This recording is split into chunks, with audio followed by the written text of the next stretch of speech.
Alright folks, let's talk fat loss. We've all been there, trying to shed those extra pounds and get that lean, ripped physique. And the age-old question always comes up, what's the best way to do it? Cardio or weights?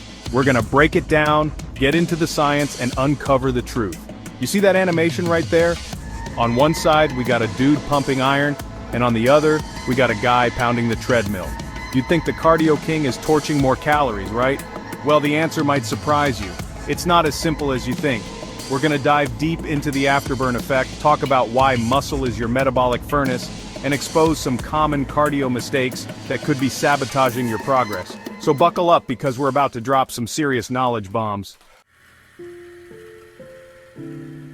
Let's get one thing straight. Cardio does burn more calories during your workout.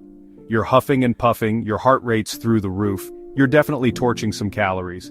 But here's the kicker, it's what happens after your workout that really counts. When you do steady-state cardio, like jogging on the treadmill for an hour, you might burn, say, 300 to 600 calories. Height, or high-intensity interval training, can jack that up to maybe 400 to 800 calories an hour because you're going all out in short bursts. Now, weightlifting might seem low on the calorie-burning totem pole at first glance, clocking in around 200 to 500 calories per hour. But hold on, this is where things get interesting. Weightlifting triggers something called the afterburn effect, also known as EPOC, excess post-exercise oxygen consumption. Basically, your body goes into overdrive after a strength training session, cranking up your metabolism to repair and rebuild those muscles you just smashed. And guess what? This afterburn effect can last for up to 48 hours after your workout.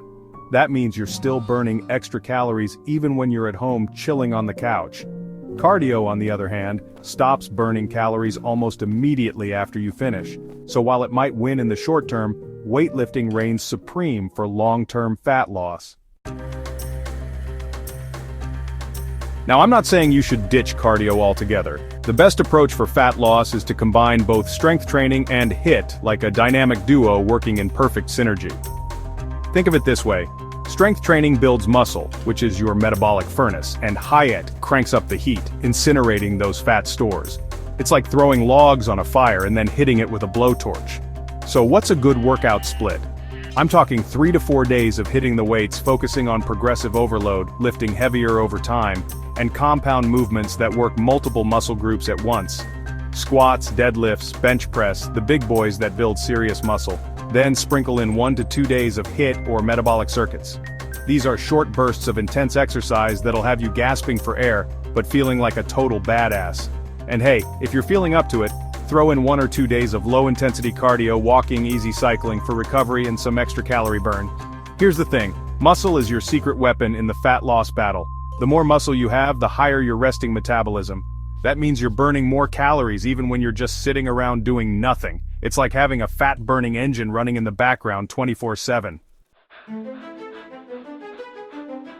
Chapter 3. Let's talk about some cardio pitfalls, some traps people fall into that can actually sabotage their fat loss journey.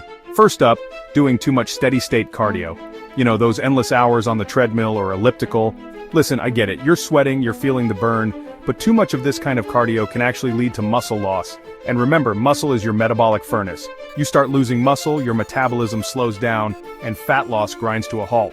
Next mistake, relying only on cardio. This is a big one. People think they can just run off the pounds without ever touching a weight.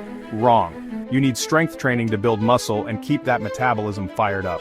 Without it, you'll burn muscle along with fat, and that's a recipe for disaster. Another common mistake, training intensity is too low. You see it all the time at the gym, people strolling on the treadmill, barely breaking a sweat. Look, if you're just going through the motions, you're not going to see real results. You gotta push yourself, increase the intensity, get that heart rate pumping. And finally, let's talk about fueling your body properly. You can't expect to see amazing fat loss results if you're not giving your body the nutrients it needs. Make sure you're eating enough protein to support muscle growth and recovery calories to replenish your energy stores. Skimp on these and you'll slow down your progress big time.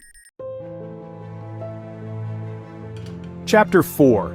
Look, you can't outrun a bad diet. You've heard that before, right? It's true. You can work your ass off in the gym, but if you're fueling your body with junk, you're not going to see the results you want. Think of your body like a high-performance machine.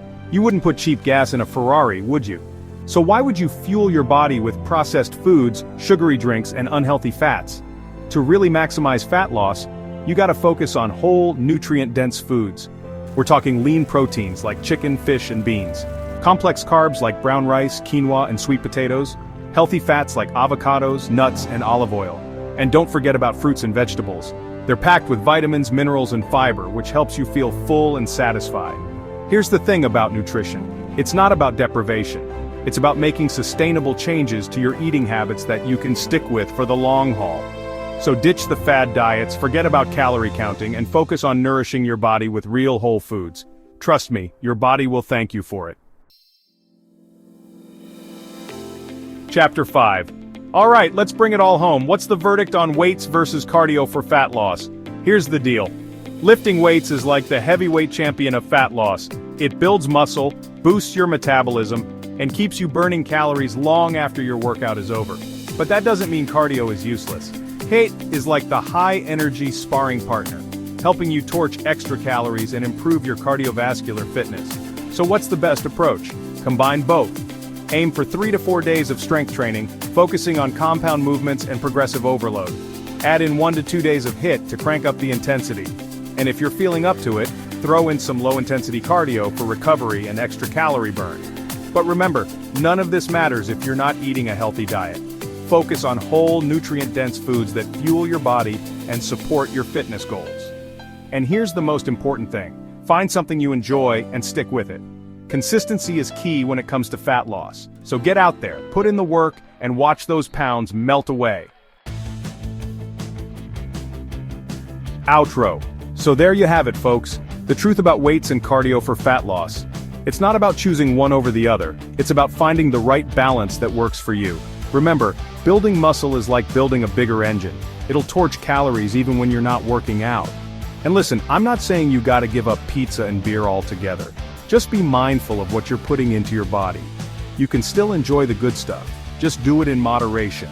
Now go out there, crush your workouts, and build the body of your dreams. And hey, if you're looking for a killer workout plan to get you started, check out the link below. And don't forget to subscribe for more science-backed fitness advice. Stay pumped.